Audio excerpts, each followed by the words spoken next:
All right, what's up, man? What's up, dude? How are you? Good, man. Good. Good to I'm see good. you again. Good to see you. Thank you for. I know that was like a burst of energy I saw out of nowhere. I'm just trying to be more energetic on camera. I'm sure that will be natural. But yeah, welcome back, Ben. For those who don't know Ben, he's been on the show plenty of times. Honestly, I can't even. I don't think I can count. I think it's been like at least 5 times now. There has to be at least Something like that. Something like that. If you don't know Ben, he's like me, but he's the more chill version of me as far as movie, like film and knowledge and intellectual energy, all that jazz. So how let's put it this way, how I am with film, I would just put more hip hop, rock and roll, and then Ben is jazz. Ben is jazz. Thank you. You're welcome. Yeah, no, that's a compliment. 'Cause I want to be jazz with film, but I'm too hip hop. too beagle. You're more like husky, just like cool, like and laid back. Anyway, welcome everybody. If you don't know the episode of the title, it's on the description right there. It's called The Impact. We're gonna do a topic Tuesday kind of vibe today. No reviews today. Nothing deep diving at least. We're gonna get into just a little bit into what we've seen recently together and just maybe separately and what we have going on and what we're looking forward to the rest of the year. But the impact is just basically how film has impacted our lives. I want to keep like the Topic Tuesday thing alive. It's really, really fun. And I love not looking intellectual with film, but I love just talking to people who like it, who have, in my opinion, an intellectual insight into the film industry and film world. As far as your opinion goes, Ben, I do respect it a lot. But thank you for being here again. Happy to be here, dude. Thank you. And it will not be the last time unless you say no, and then Unless I say something really dumb. that too. Anyway, let's just dive into it. Can you describe to everyone who doesn't know you your relationship with film? Man, I just love movies. I've loved them for a long time. It was a pretty common family activity for us. We loved watching movies with our parents. Me and my siblings would just watch the heck out of the same movies over and over again. And I've always loved stories, enjoyed reading, I've enjoyed writing, and so yeah, it's just kind of a love that hasn't really tapered off. Like there's some things you grow out of as a kid and some things that, stick around. Awesome. What are some of those movies you guys had on repeat watching growing up? Oh man, it would be random stuff. I mean, like The Parent Trap, but not the Lindsay Lohan Parent Trap, the one before that. Yeah. I can't remember the actress's name. Me Anyhow, neither. we would watch that over and over and over again. It would be a lot of those older Disney movies like Pollyanna. Oh wow. Or Swiss Family Robinson. Oh wow. Yeah, we would watch those all the time. I think that it's either our parents or my grandparents had just a huge collection of like Disney VHS tapes. Oh, my grandmother, she was subscribed to some kind of like a VHS tape a month type thing where she paid Disney like $50 a month and they sent her a VHS, and so wow, we would mooch off of that. It's just called Flix instead of Netflix. Something like that. Yeah. That's crazy. So, yeah, it'd be a lot of bizarre stuff like that, but when you're a kid, what I wish that I had now that I had as a kid is just watching movies to enjoy them and not to just check off a box. Yeah. Now I'm like, I want to see all these classics, or I want to see what's new and what's fresh, or what people are talking about. Then it's like, if I wanted to watch Swiss Family Robinson for the 3rd time in a week, I would. Yeah. I think that's crazy because that's like how impact like big movies have. Mm-hmm. So recent event that's happened is Barbieheimer. Mm-hmm. So I think most Marvel films will give you this feeling too. I think it's a little more developed, a little different for these days, but I love that feeling where I just want to watch this movie over and over again and not care. It brings me back. Yeah. Those movies, I think back in the day for us, my siblings and I, we have not a huge gap, but it's like 5-6 years. Okay, right. So they were into a lot of different things growing up as far as movies go. Not really. They did eventually. We all did watch the same one at one point or another. And then like these days, like my brother used to be like my movie going partner back in the day before I was married and dating seriously. So like we developed that, and our sister came every once in a while, and we still bond. We all bond over anime now, which is something I nice. never thought I would get like deep into. Right. Like I wouldn't say deep yet. I'm almost there. Okay. I do love anime. And I don't think it's going away anytime soon. Some of my favorite films now these days, I would even put boldly in my top 100 or some Studio Ghibli films. Yeah. Also, have you seen his new film? Wait, like the one I know he's got one about to be released. So Oh, it's about to be. Okay. Yeah. I thought it released already. I did not. I wasn't gonna be like I saw it. I was just like I didn't know like if it was out already. I haven't seen it yet. I think it's going to some festivals, and I don't think it's going to be released in the U.S. until next year. I think. Oh my Yeah, gosh. it's like an odd. I heard there's some kind of odd distribution thing, but yeah, we'll see. Yeah, because they didn't. I don't think he wanted to do any like marketing for it, right? He just wanted people to go see it. Something like that. Yeah. Mysterious guy. Of course, US can't market. If they can't market it, they don't want to sell it. Anyway, yeah. So some like we bond over that, but like Homeward Bound, Oh yeah. legend movie. Yeah. First one, second one was great too, but I don't even think they made the third one, did they? I hope not. But yeah, we would watch Homeward Bound all the time. Same, bro. All the time. VHS. That's great. Yep, on VHS. All Yeah. the Disney movies for sure on repeat. All the classic ones. I know Hercules was on a rotation with my siblings. I know like the SpongeBob movie was on a rotation when it came out. Never saw that. Oh, never saw it? Dude, I've seen like 2 episodes of SpongeBob all the way through my entire life. I am so shocked. I will be Yeah. honest. Yeah. Oh my gosh. Let's dive into that. No, I'm just kidding. We Entire deep- episode is just us we talking just- about SpongeBob. We just deep dive into SpongeBob the whole episode. Oh my gosh. Okay, man. Well, so you have a pretty frequent and strong relationship with film these days, you would say. Oh yeah, for sure. I because I've got 2 kids and my wife loves movies, but we have different tastes at times. I don't watch them, all the time, but it's special when I get to sit down and watch a movie. Yeah. So yeah. Absolutely. Awesome. What do you and Aaron like to watch together? Like, what's the genre? let's Genre. say? Or is there a movie that you guys can put on any day of the week where you're just like, oh, I can't find anything on the tens and Right. thousands of movies on these streaming platforms. Let's just put on that movie we love. Erin is like that. My wife is like that. She has her comfort movies. So, Pride and Prejudice, the Keira Knightley one. And, Amen. yeah.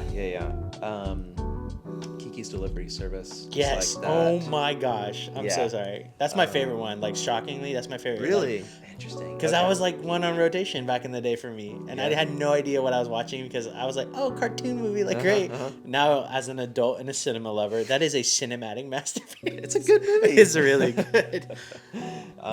So she is like that. My default or my comfort, I guess, is finding something new or crazy that I haven't seen yet. That's what my default is.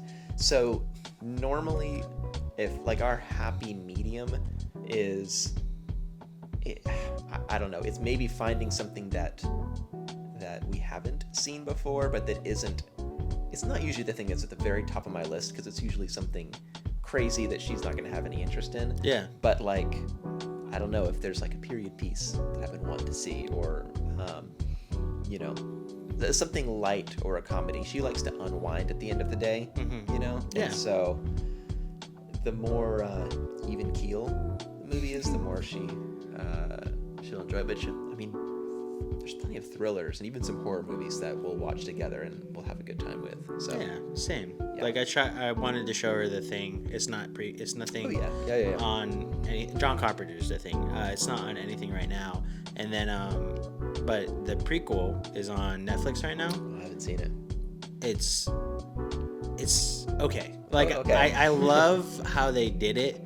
Okay, the only reason I really don't like it, and I'll be honest, I didn't notice this until after I watched the Dead Meat Kill Count on it on YouTube. but literally it's the CGI. And after he pointed it out, it's like that How I Met Your Mother episode where glass shatters and you're just like, it reveals it all and like you can't unthink it. Right. It's like that for me. It's like, oh my gosh, I hate watching this now because I know how bad this CGI is right here. Yeah, that's a shame. But it's really kind of cool. But like, I also am not a big fan of, like, we talked about this when we saw Talk to Me, of like, I love the mystery of some things. Don't need an origin story for it. Like, it's just there and I love it. And like, we understand it enough for why it's here and what it can do and what threat it poses to humanity. And that's all I need. I don't need the origin story of the thing, the alien. Like, come on, man. Like, get out of here. Like, or even then, like, you try to do it but you don't do it well. No spoiler. I mean, that's not really a spoiler. That's honestly trailer talk. Like, Yeah. But speaking of Talk to Me, we saw that the other night. How are you recovering? Oh my gosh. Yeah, that was such a bizarre experience because I don't know if it just caught me in the perfect or the worst mood, but yeah, that's easily the most scared that I've been in a theater, at least, of a movie. I mean, you saw me. I was covering the screen at least Bro, a handful of times in that movie, which is not normal. I remember getting pretty freaked out in Hereditary, but it was a different level, a different kind. This was just punishing and intense, in your face, and I thought it was pretty great. But I don't know. I think I would agree that is different, kind of scary. Hereditary just made me want to scrub myself with holy water after I watched that. Yeah, I'm just like, I cannot watch this ever again. Like, I'm so sorry. I love the film, Ari Aster. I respect you so much. You're a great filmmaker. That is a great movie at the end of the day. But I will never watch that film ever again. Like, Talk to Me, I cannot wait to show my friends these movies that want to see this. Like, now that I've seen it, that whole experience, and also, I will say the whole, like, immersing theater experience is so different, which is why I go to the theater, because it puts me in this situation. It's like, I'm not going to leave the seat. I paid for this, but I'm also scared out of my mind and I want to leave my seat.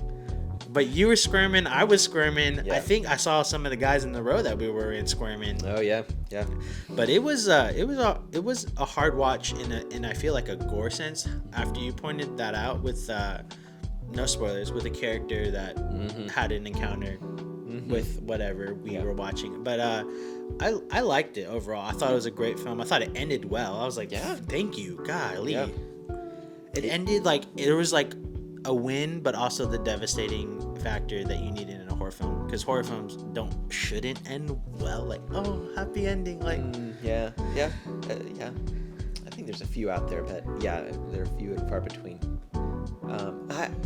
I thought it was very strong. I thought it had some really good character stuff in it. I thought there was a good message buried in it. Oh, yeah. Too. Some of the themes I thought got a little muddy, but I think that there was some really good stuff in there about just people trying to have a genuine connection with either their friends or family members, and not being able to find that and going to this other thing to have a sense of connection. And it worked, I think, on an emotional level, which made it all the more scary. Yeah. So Definitely good one of the most terrifying movies I've seen in theaters. Love the experience though, and I'm glad I got to see it with you. yeah, it was fun. Yeah. It was fun to squirm and squeal, right next to My heart was beating, bro. Yeah, my chest was so tight through that entire movie. Like, I felt like when it was done, I had to like stretch and decompress. No, for sure. Like, I literally was like Ben was parked on the other side of the parking lot, and I was like, oh, hey man, I'll just drive in your car. I didn't want to drive in his car because like I am a nice guy, but I was also like, dang, I need to like just talk to my friend for a second. Like, because I'm about to go home to an empty house because my wife was out with her friends, and I was just like, I gotta decompress too. It was like that Key and Peele skit. Have you seen that? Which one? It's like these two, like, they're both like walking out of the horror movie, and they're still trying to be tough. Like, yeah, it was good. A little scary, nothing crazy, and they're just freaked out on their whole walk to the car, but they're trying to play it off. That is. I related to that. I gotta watch that. It's funny. Yeah. All right, so topic at hand. I mean, the impact of film. That's why it's called The Impact. First, I had this like reoccurring thought that I've had not writing out this episode. Like, it's not scripted, but like outlining it, and it's just like, first and always a fan. I'm pretty sure I've heard that somewhere before, but like how I said to you before we started this, it's just like we were first fans always, and we will probably always be fans at some point or another. Like I feel like when you stop becoming a fan and stop watching movies just for the heck of it, that's when like you are no longer connected into this industry in an intimate way, I would say. But sorry, I can't read my handwriting. You're good. But the general impact of movies like that have had on your life, could you sum that up in any way or form? Impact. I feel like movies get roped in with just a lot of different stories that I've either read or watched over the course of my life, and yeah, they've had an impact. It just depends on what kind of stage of life that I'm in, and what's been going through my head, what I've been experiencing, and I don't know. It's a lot of movies. You get out of them what you bring to them, and so depending on what stage of life I've been, there have been movies that I've reacted to in a really strong and emotional way if I'm struggling with something that's similar to that character's, and there's others that I've kind of bounced off to because I feel like I just can't connect to it with where I'm at, or even some of the movies that I've really disliked are because they feel too real or too personal, or sorry, it's kind of like a broad answer to your question, because good. they've had a lot of different impacts on me depending on what stage of life that I've been in. Yeah. You know, what kind of headspace that I've been in when I've watched them. Then there's other movies that I might have seen at one point and I didn't really maybe understand the message or really see what the director was trying to get at until maybe years had passed, and I thought, you know what, that made sense. And so yeah, the short answer is they absolutely have, and the impact they've had has changed over the years. So yeah. Awesome. Would you say no matter what, if it's good or bad, you have like a personal or maybe like an emotional reaction to every kind of film, or has an emotional impact on you? Nowadays, I try to ask myself that. I'm sure there have been plenty of times where I've watched a movie, it's been entertaining, it's been fun, but I've just not sought to engage with it on an emotional level. Mm-hmm. Nowadays, more than ever, I feel like I really try to get to the root of what is the director trying to say here, and what does that mean for me? What does that say about my own views or my own perspective? Everything all good? Yeah. Okay, Sorry. Yeah, so I think that's really important. I think that's why the critics that I also enjoy reading or watching or hearing their thoughts are the ones that bring it all back to what they bring to that movie. You know, because anybody can say, you know, it looked nice, the cinematography was great, the direction here, but knowing what resonated with you on a personal level, I think is really important, and I think that's what the director wants, one way or the other. Yeah. What does it make you feel? Did it make you feel the way that they wanted you to feel? So. Okay. What do critics do for you? Like, who are some of the people you follow, or I mean, just in general, like, why do you care about like the critics, or do you care? Like, is it just something fun for you to read, or do you like follow them? Like, I have the critics I follow as well, and 3 of them are like, I don't know why, I just trust them completely. Like, and I don't read their review on the film before I watch it. Yeah. I usually just like go through my thought process, and then I always come to the like end of it where it's just like, all right, we think the same. Right. Like, Right. and we're 10 for 10 right now. Like we're good. We're keep going. Like, Yep. So what do critics do for you as far as their reviews, and like why do you read them? I think good critics will aim to see everything and act in a way as historians who, even if they're watching something in 2023, they can tie it into the broader context of film history. And I think also there's some critics. I think the critics that I really prefer are the ones who make it personal. They don't deny their own bias when they go into a movie. They don't try to treat it like a checklist of technical, objective truths about the movie. It Yeah. looked good, the acting was good, the writing was sharp. They dig in and they question the movie's intentions, its morals, and they question themselves as they watch it. I think that there's some really great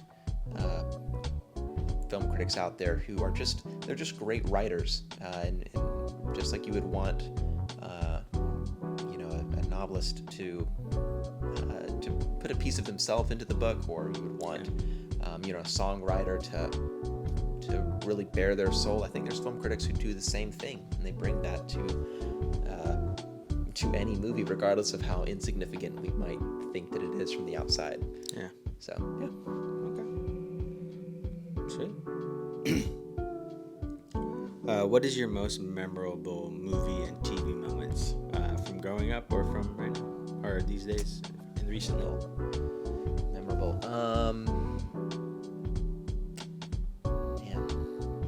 I remember as a small child, I broke my toe in the hallway running to go watch Peter Pan in our bedroom. We just loved that movie. That's another one of the ones that we watched over and over again. Okay. And broke my toe. Had to get a cast and missed out on a whole skiing trip because of it. So. Oh no. Yeah. So that was memorable.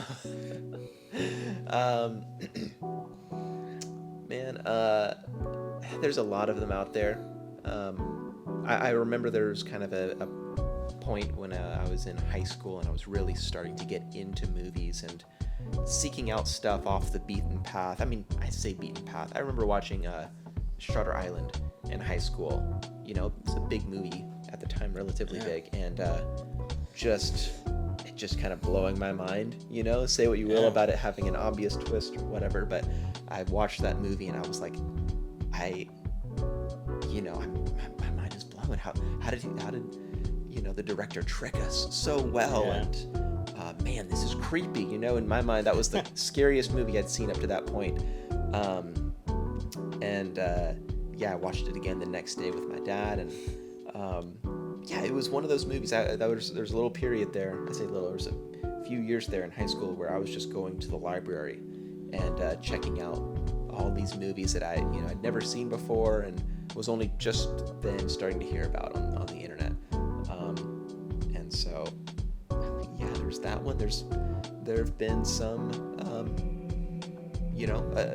not even too long ago, where I've just discovered I really like this kind of specific subgenre, or I like this kind of a take on this subject. Yeah. I don't know if we talked about Mad God before, but it's an animatronic horror. It really worked for me. I was like, I want to go or not animatronic, claymation, stop motion. Yeah. Yeah. And it got me thinking, I need to go and watch some more stop motion. I really like the feel of this. I like the griminess.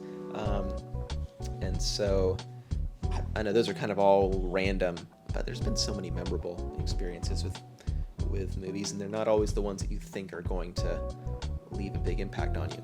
Yeah. They sneak up on you. So. Any TV shows that did that for you? TV shows are fewer and farther between that really left an impact. I absolutely loved Twin Peaks when it was on. Nice. Yeah, that was just my show for a while. That you really had no idea what was going to happen from one episode to another, and not just in terms of the plot, but the whole tone that David Lynch created, the way that characters interacted with each other. It's just so strange and bizarre, but still, it was kind of a consistency. It was expected. You could expect them to act in a way that was odd, but also true to their characters. And then, TV shows. I really loved the first season of True Detective. I thought it had some of the best writing that I'd seen in a TV show up to that point, and an ending that I really loved and just hit home for me. And that's another one that I see a lot of criticism over the ending, but I think that it worked. And that was another one that kind of got me more interested in writing, just the way that it dealt with characters, and and for all of its like philosophizing and it got all abstract and weird with Matthew McConaughey's character, but it was so well balanced with Woody Harrelson, and it just worked. Yeah. Yeah. Absolutely. Like best buds, just acting together, doing a great job. Great show. Great storytelling. How has your taste over the years developed and like changed? My taste has changed. I mean, like we talked about, being a kid, you watch whatever's in front of you or whatever you have access to, and it's just that is your taste, Yeah. The first time I remember developing, like, you know what, I like this kind of a movie was in that high school phase where, like a lot of just film bro dudes, Christopher Nolan, I was like, you know what, I like what this guy's doing, Yeah. I like to be challenged, I like his mix of stuff that is complicated and I don't know, you could call it deep, but it's not all of it's that deep, but it's also very fun and exciting and action driven. So I was on a big Christopher Nolan fanboy kick for a while there. Yeah. I definitely got into just dark thrillers for a while. I remember seeing Prisoners. Oh, yeah, And yeah. I was like, all right, I need to find everything that's like Prisoners. So, watched Seven and Zodiac and, a bunch of David Fincher stuff. And Yeah. I definitely went into like an edgelord phase for a while where it was like, all right, this is where I'm starting to get into horror. It's like, all right, I'm just going to see the craziest horror movies out there. And I'm glad that I'm kind of out of that, I've seen a couple ones and I'm like, all right, I've checked off my French extremist horror movie bits. Oh my gosh. It's not, what is that? Was it The Eaters or, what's that French horror film? French horror film. I mean, there's a few. Martyrs is the one. Martyrs, that I saw. yeah. Oh my gosh. Yeah. Martyrs is crazy, bro. Yeah, it was crazy. I saw that, and then I was about to say I think I was good after that, but I saw that and I saw Irreversible. Oh. I think after those two, I was like, all right, I think that I'm good, and then I kind of got out of that. And now, my tastes are really they're still kind of all over the place. I still do enjoy horror movies, but I'm not watching them all the time. I'm really in like a, I don't know, I'm feeling like a crime thriller kind of a bug lately. Like I've been watching some Michael Mann movies lately, like Collateral. I rewatched Heat recently with my wife. Nice. Just fantastic. Even his take on Miami Vice, I really, really enjoyed. Really? Not a perfect movie, but I thought it was well done. Have you ever watched, what's his name? Stephen McQueen's Widows? Oh, yes. Yeah, I liked that one. Yeah. I liked that. Yeah. Man, I've got to rewatch that one. There's things about it that I think are a little messy, but I liked it on the whole for sure. Yeah. Oh, absolutely. I saw Copland not too long ago with Sylvester Stallone, James Mangold. Yeah. I really liked that. So I feel like that's my current bug right now, is just seeing crime thrillers, especially ones that are a little bit older. That's what's up. But yeah, how have your tastes changed over the years? Dramatically over the years. Yeah. So I think I've gone through phases too. Obviously, my intro to film and really analyzing it, deep diving it, was just like, I have to know every single thing about this movie, and I have to know how it was made. So anybody who asks anything about this movie, I will know. That kind of developed into a natural form. It's just like, but it came more like unintentional. It was just like, I see a cool video on Instagram, like, oh hey, like Barbie, like the driving scenes from. Have you seen it? I'm so sorry. I've not seen Barbie yet. No. Never mind. There's just a lot of practical effects in that film. Gotcha. So Okay. I was just like, okay, that's really cool. Now I have that knowledge. Now if somebody Okay, asks, yeah. I can be like, oh hey, this scene, that scene is Yeah. practical, and like which is really cool. But now I know where their $100 million budget went. So Oh, really? So how do they do the driving scenes? I've got to know. it's just Okay. practical, old school, like Like rear they projection. they built the set behind it, and it's just all motion behind them, and they're not moving at all. Actors in car, Ryan Gosling, Margot Robbie are in place. Everything behind them and in front of them is moving, Nice. practically on a track, like a conveyor belt kind of thing. Oh. So very well done. I was very impressed. Okay. And it was just so cute. Like it was just like everything was painted, I think, too, like old school, like Star Wars vibes. That's cool. That's cool. So it was really cool. And my taste in high school to that, to I know I'm big bad, know everything about film, and then like it has to be. It was like this, like almost like I got this concept of like, oh, if it's really boring, but like they're screaming in it and like the acting gets intense, that's a good movie. Yeah. And like, so I would suggest this, and like people are like, dude, what are you talking about? This movie sucks. Like, it's just like, no, you don't get it. Like, and I didn't even get it at the moment. And then I actually dove into it. I'm like, is this something I really like? So let me really dive into it and really think about this stuff and really, before I open my mouth. And now it's just like, I really want people just to go experience for yourself and really think what you thought. And I don't want that to affect me whatsoever, because I don't want what I say to affect you whatsoever in any kind of way. I mean, you can't help that with some people, which is fine, but I also am honored and like I love that I can have that impact on people too. Like, but also it's like, yeah, like go. If you hate that movie, it's okay. Like, like one of my friends, she's at that point now, which she used to like be. I wouldn't say she was scared, but she would just always hesitate to tell me what she thought about movies when we go see them together, and when she watched it and she knows I've seen it. I'm like, yo, you gotta stop that. Like, we're friends. Like, if I'm such a jerk that I turn down you talking about movies around me, then I'm not a movie fan. Then I'm not like, I feel like that's just a jerk. Like, but like we just saw all Barbie together, and she literally just like annihilated it. And I was just like, I mean, I wouldn't say annihilated, but it was definitely like a casual like, yeah, I really didn't like it. Like, I would like give it this score and very low score, and I was like, oh. And I mean, it didn't affect me. Like, I wasn't like wanting to be like, you're wrong, you're dumb. Like, because I gave it a very high score. But I was just like, but she gave me context, and then she knows I need that in order, because like that's just like how friendships develop over the years. You just get it, like you get your friends eventually. But it's like, but I love that we can have that now. It's just like, I'm so glad you can just tell me as is now, and I can accept it, and vice versa. Like, awesome. And I definitely think that's a healthy perspective to have, because with anything, I mean, movies have been like this for me, so many other just things in life.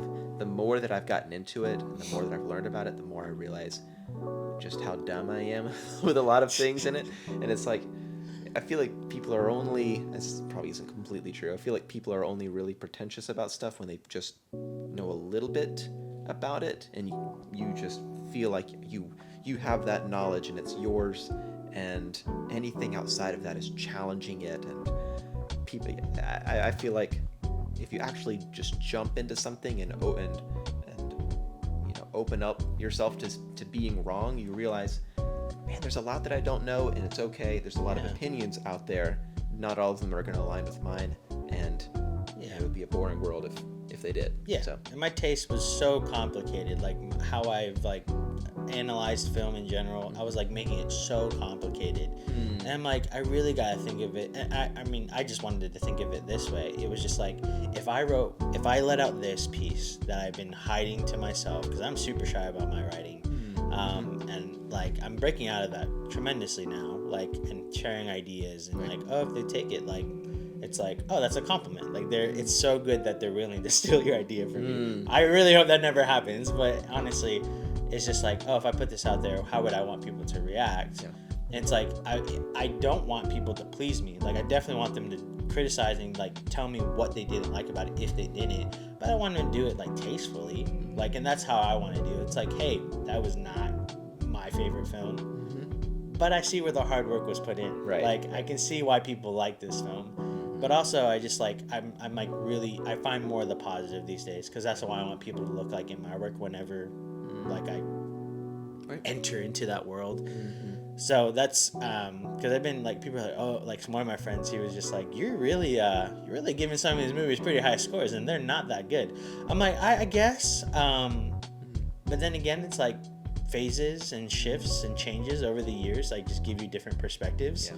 And like I said, I find a lot of the more positive things like, and I'm really easy to please. Like you use practical effects in your film and no CGI. I was giving Oppenheimer a 7.5 out of 10 just for that alone. Like, but obviously I got to see the film to really develop a major opinion.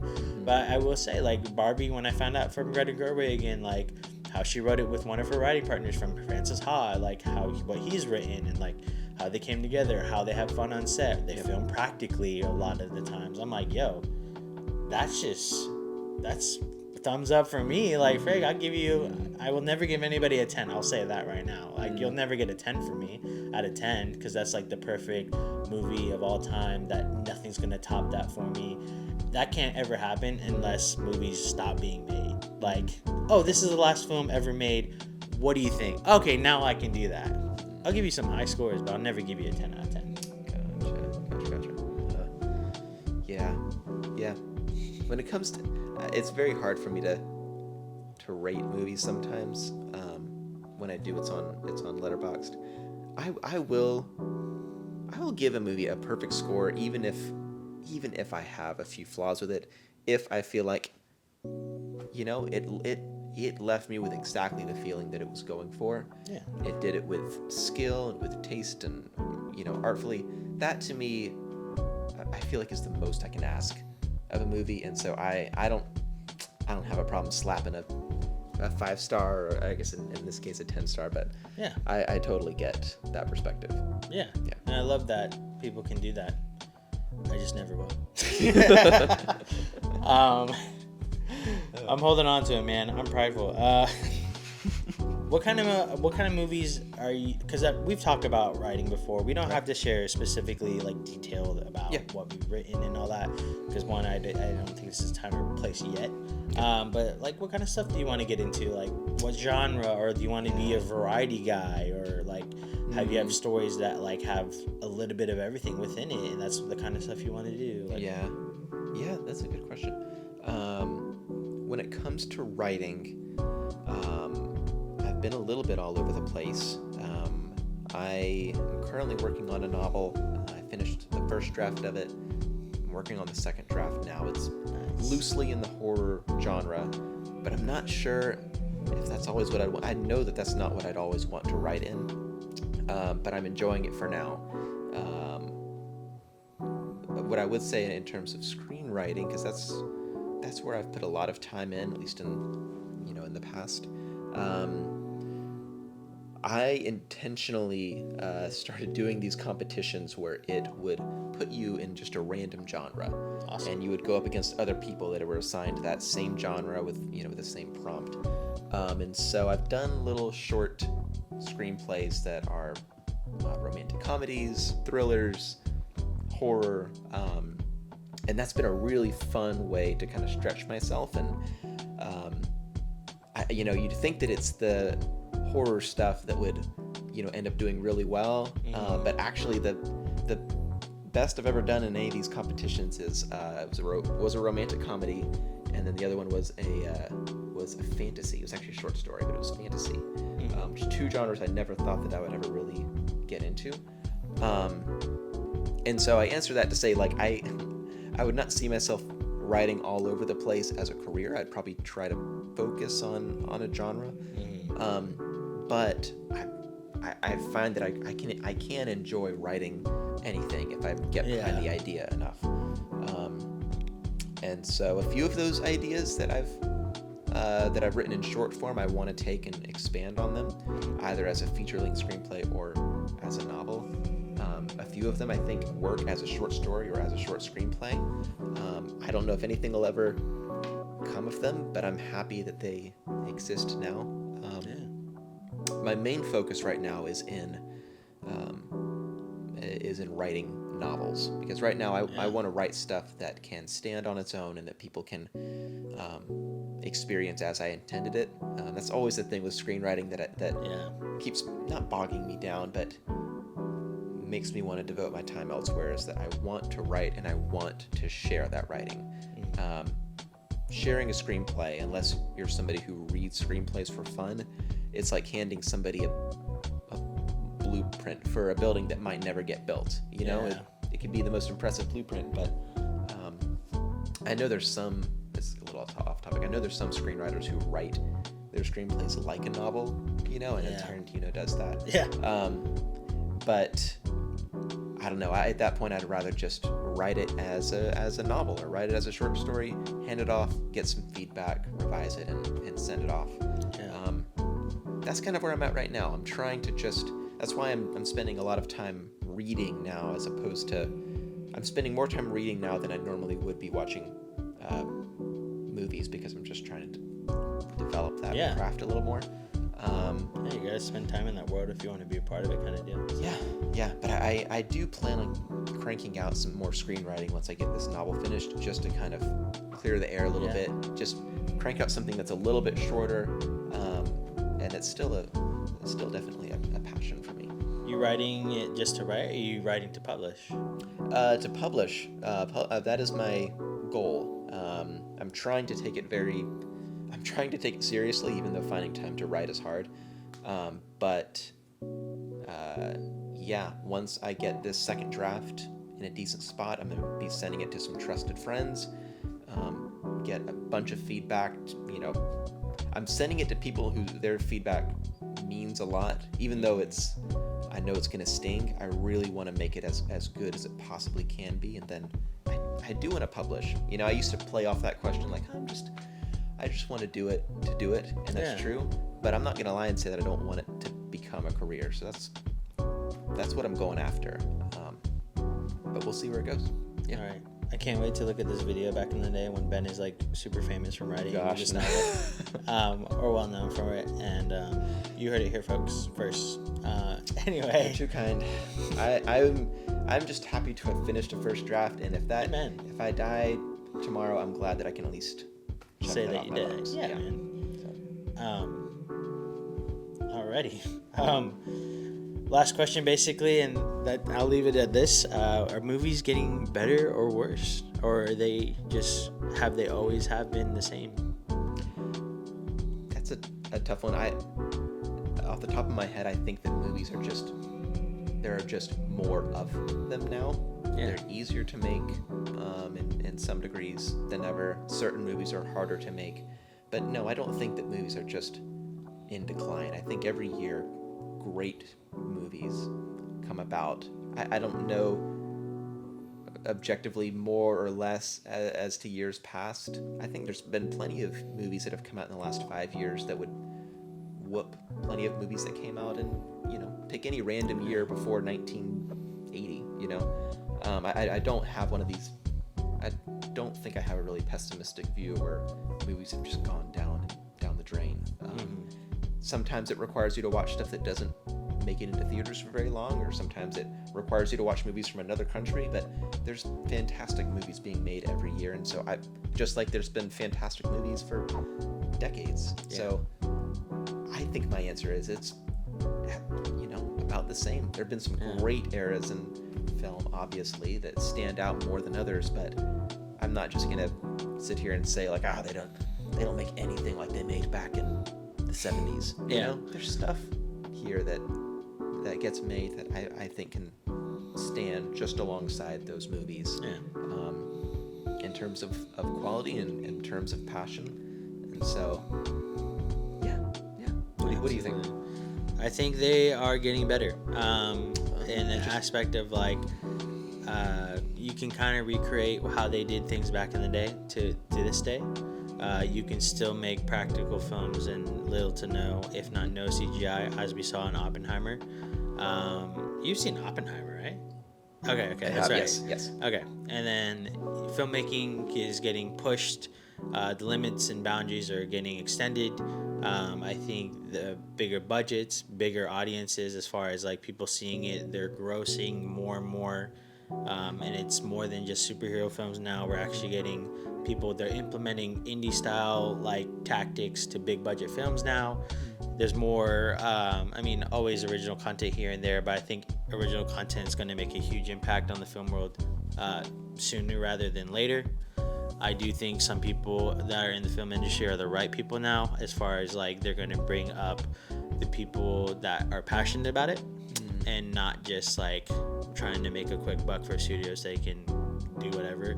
You won't have to pull favors in order to do like something you want eventually. But I do think they're getting better.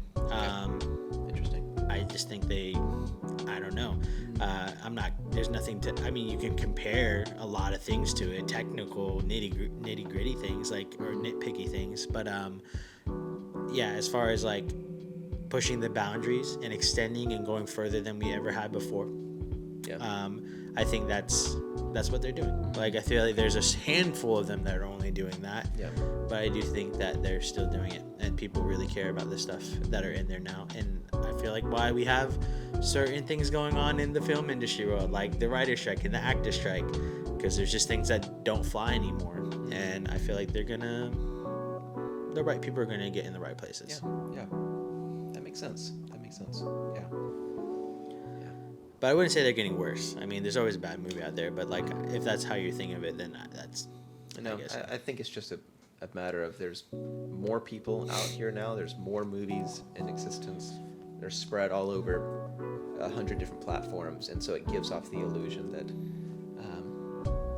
that there's just not good stuff being made. The people that I've heard say, I don't feel like I see anything, and I don't feel like I see any trailers now for movies that look good. There are people who don't watch movies regularly, or the people that only watch, you know, the stuff that's pushed in front of them at the very top of Netflix, or in the very rare occasions that they go to the theaters, it's whatever they saw there, and they gauge all of movie history based off of those things. And, I don't really agree with that. So. Okay. Awesome. Dude, thank you again for being here. Of course, dude. Making the time, even with the family. Thank you, Aaron. Aaron's an adult. We can edit. Thank you, Aaron. But thank you, Ben. Your friendship means a lot to me within film stuff and out of film stuff. Thanks, man. But yeah, thank you for being here. It will not be the last time unless you say no forever. But that's pretty much it. That's all we have for you guys today. And long live cinema.